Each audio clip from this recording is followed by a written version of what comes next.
there are two things I always want to make sure I'm doing in my business. I want to make sure my business is healthy, and I want to make sure it's growing. And the way I do this is by balancing 4 assets or resources. These are the most important resources that you are ever going to have when you run a business, and every decision you make is a balance of these. You have people, you have time, you have knowledge, and you have money.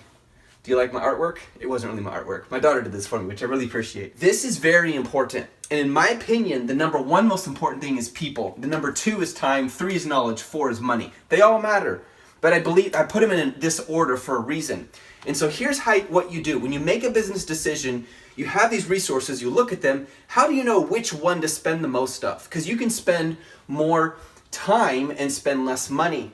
Or you can invest more in people, but then as a result you have less money, but that ultimately can make you more money. You can invest in knowledge, which costs you money and time, but that knowledge can get you in connection with more people, which can make you more money, which ultimately gives you more time. You see, your business is constantly a reflection of all of these resources. When you make a decision, here's what you do. Find out which one you have the least of and save that one and spend more on the others. But you're always working toward upwards. You're always trying to make money, so you can have more knowledge, so you can have more time, so you can invest in yourself and other people. And I'm going to explain each of these really quick.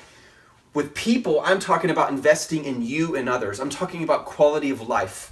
So your body, your physical health, I mean, what good is it to have a ton of money and then die of a heart attack at age 50 because you were eating the wrong foods? Well, to eat the right foods, you need knowledge, right? But you also need money to buy the right foods. And you need time to be able to make that, learn the knowledge to make the money so you can invest in your body. So you really can't put a price tag on a human. I believe humans are the most valuable thing on the earth. So invest in your body, invest in your spiritual wholeness, invest in your brain, constantly find ways where you can improve yourself and those you love, because those are the most rewarding things. You never ever hear someone on his deathbed saying, I wish I had more money. With the exception of maybe Kevin O'Leary from Shark Tank. Other than that, with that exception, most people are always wishing they had more time with their loved ones, invested in their kids. Why didn't dad show up at his son's baseball game? What is the point of being an entrepreneur if you can't invest in yourself and people? Because what is more valuable on earth than people? That's why for me, the coaching program that we do is not about selling a program. It's about raising up warriors who can impact themselves and others and ultimately make the world a better place. And I love that. And I work with some of the most amazing people on earth. So that's what I mean by people. Second, we have time. Time is super important. Why? Because you can never get a refund on your time. You can never get it back. The time I'm spending right now teaching you this is time I will never, ever get back. It's almost a scary thought, but for me it's worth it. Because guess what? I'm investing in people. The knowledge I gained invests in people, and I'm spending time doing that, you see? So time is very precious, and one of the biggest mistakes entrepreneurs make is they don't value time. They value money too much, and so they never spend money. They're always working, and their business doesn't grow. And what happens with mid-level entrepreneurs is they value time and knowledge and money great, but what happens is they sacrifice their husband, their wife, their kids, their family, and they end up very lonely and have broken relationships because they put their business above people. And it just, like, really, what did they want in the end? If what your real goal is money, then, you know, this one's not going to matter as much. But actually, that won't even work, because a big part of the people is networking. When you know people who can help you and you learn from them and you benefit each other, that actually can make you a lot more money. The next one is knowledge. Rich Dad, Poor Dad emphasizes this a lot. I think even to a fault, though I absolutely love the book, you need knowledge. You have to learn. Knowledge is incredibly valuable because when you know knowledge, you can make money. Every time someone works for someone else, in most situations, is because the employer had more knowledge than the employee.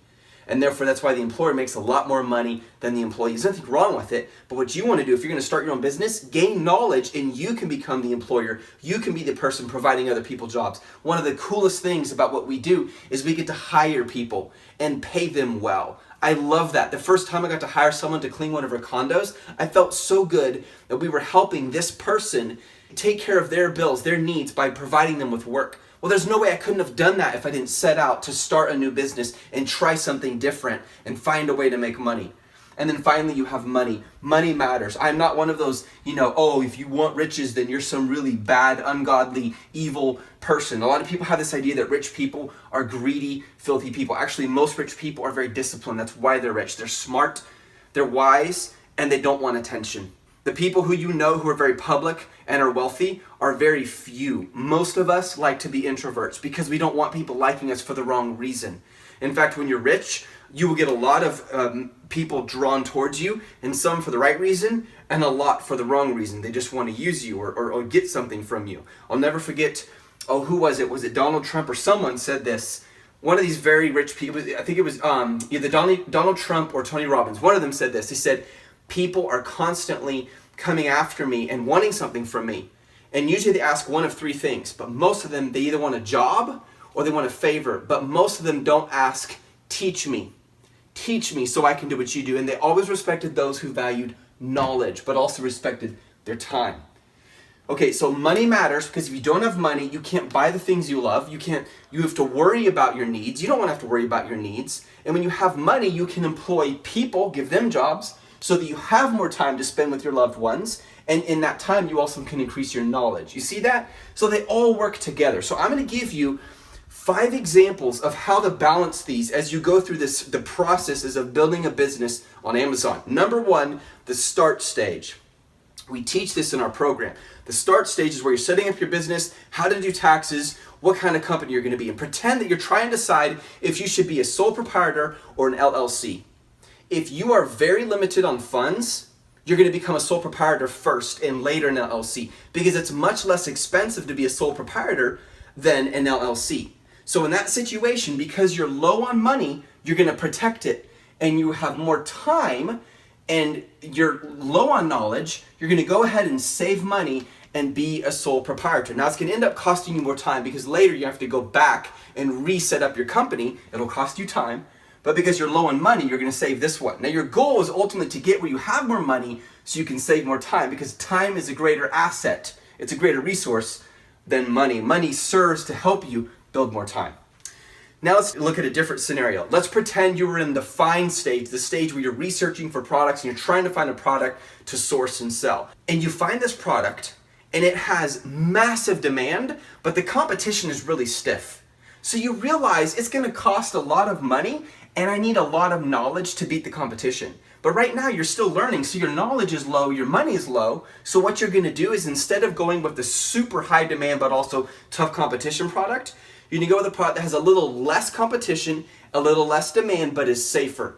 And yes, it will take you more time to make the same amount of money, but you don't want to risk it because you don't have as much knowledge. And you don't want to go up against some really high-end sellers when your knowledge is limited and you don't have a lot of money to spend on ads to promote your product to get it ranking fast on the first pages of search results on Amazon. Let me give you a third example, the build stage. This is where you're building out your listing. Here's the big question. Should I have the product shipped air to air, door to door, which is more expensive? Or should I have it shipped by sea and save myself $500? Now here's what's crazy. If I have it shipped by sea, it's gonna cost me 3 more weeks. And notice I said cost me. Usually when people think cost, they think money. That's all they think. That's a big error. I'm costing myself time.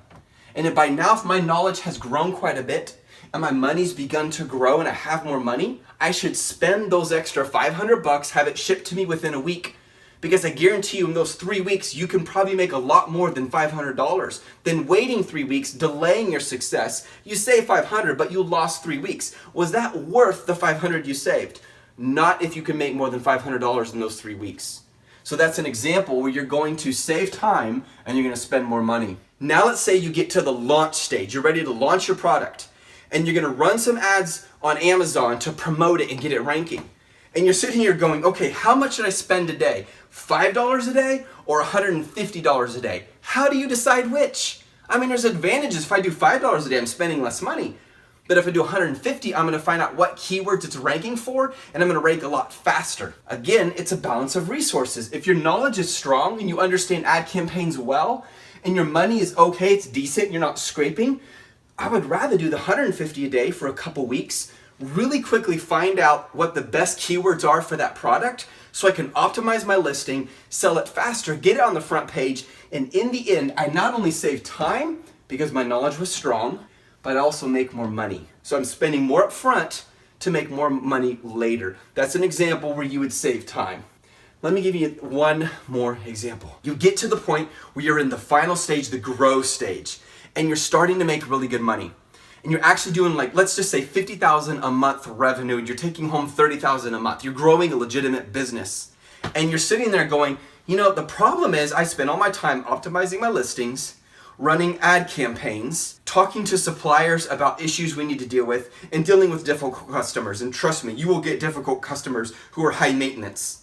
And that's all your day is spent doing. And you realize, I cannot grow my business. I don't have time to go find another product and build it because I'm so busy maintaining the $50,000 that I have. Here's another mistake entrepreneurs make. They're so in love with that $50,000, that money, that they're actually not gonna make more money because they're trying to protect this, and they won't spend money hiring someone to help them.